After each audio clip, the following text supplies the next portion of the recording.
Band ಟೀಮ್ನಿಂದ murder. ಕೊಲೆಯಾದ ರೇಣುಕಾಸ್ವಾಮಿ ಯಾರು?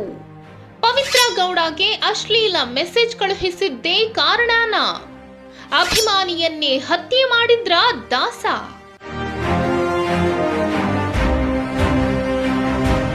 Murder ಕೇಸ್ನಲ್ಲಿ ನಟ ದರ್ಶನ್ ಅರೆಸ್ಟ್ ಆಗಿದ್ದಾರೆ. ಚಾಲೆಂಜಿಂಗ್ ಸ್ಟಾರ್ ದರ್ಶನ್ಗೆ ಖಾಕಿ ಪ್ರಶ್ನೆಗಳ ಸುರಿಮಳೆಗೈದಿದ್ದು, ದರ್ಶನ್ ಗೆಳತಿ ಪವಿತ್ರ ಗೌಡಾಳಿಗೂ ಪೊಲೀಸರು ಸಖತ್ ಡ್ರಿಲ್ ಮಾಡ್ತಿದ್ದಾರೆ. ಇನ್ನು ಕೊಲೆಯಾದ ಚಿತ್ರದುರ್ಗ ಮೂಲದ ರೇಣುಕಾಸ್ವಾಮಿ ಯಾರು ಅನ್ನೋದರ ಬಗ್ಗೆ ಸಿಕ್ಕಾಪಟ್ಟೆ ಕುತೂಹಲ ಇದೆ. ಅಂದಹಾಗೆ ಯಾರು ಈ ರೇಣುಕಾಸ್ವಾಮಿ? ಈತನ ಹಿನ್ನೆಲೆ ಏನು ಎಂಬುದರ ಮಾಹಿತಿ ನೋಡೋದಾದ್ರೆ, ರೇಣುಕಾಸ್ವಾಮಿ ಚಿತ್ರದುರ್ಗದ ನಿವಾಸಿಯಾಗಿದ್ದಾನೆ. ನಗರದ ಲಕ್ಷ್ಮೀ ವೆಂಕಟೇಶ್ವರ ಬಡಾವಣೆಯಲ್ಲಿ ವಾಸವಿದ್ದನು ಎನ್ನಲಾಗಿದೆ.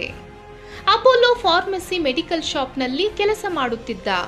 ಕೊಲೆಯಾಗಿರುವ ರೇಣುಕಾಸ್ವಾಮಿ ಬೆಸ್ಕಾಂ ನಿವೃತ್ತ ನೌಕರ ಶಿವನಗೌಡ ರತ್ನಪ್ರಭಾ ದಂಪತಿ ಪುತ್ರನಾಗಿದ್ದಾನೆ. ಈತ ದರ್ಶನ್ರ ಅಪ್ಪಟ ಅಭಿಮಾನಿಯಾಗಿದ್ದು, ರೇಣುಕಾಸ್ವಾಮಿಗೆ ಕಳೆದ ವರ್ಷವಷ್ಟೇ ಮದುವೆಯಾಗಿತ್ತು ಎಂಬ ಮಾಹಿತಿ ಇದೆ. ರೇಣುಕಾಸ್ವಾಮಿ ಪತ್ನಿ ಈಗ 3 ತಿಂಗಳ ಗರ್ಭಿಣಿಯಾಗಿದ್ದಾರೆ. ರೇಣುಕಾಸ್ವಾಮಿ ಭಜರಂಗ ದಳದಲ್ಲಿಯೂ ಗುರುತಿಸಿಕೊಂಡಿದ್ದನು. 3 ವರ್ಷದ ಹಿಂದೆ ಭಜರಂಗ ದಳ ಸುರಕ್ಷಾ ಪ್ರಮುಖರಾಗಿ ಗುರುತಿಸಿಕೊಂಡಿದ್ದ ರೇಣುಕಾಸ್ವಾಮಿ ದರ್ಶನ್ ಜೊತೆ ಒಡನಾಟ ಸಹ ಹೊಂದಿದ್ದನು ಎನ್ನಲಾಗಿದೆ.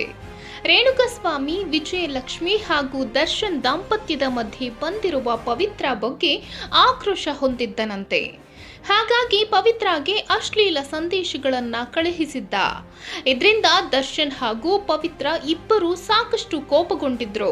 ರೇಣುಕಾಸ್ವಾಮಿ ಅವರನ್ನ RR ನಗರದ ಶೆಡ್ ಒಂದಕ್ಕೆ ಕರೆಸಿ ಮಾರಕಾಸ್ತ್ರಗಳಿಂದ ಹಲ್ಲೆ ನಡೆಸಿ ಚಿತ್ರಹಿಂಸೆ ನೀಡಿದ್ದರು ಎನ್ನಲಾಗಿದೆ.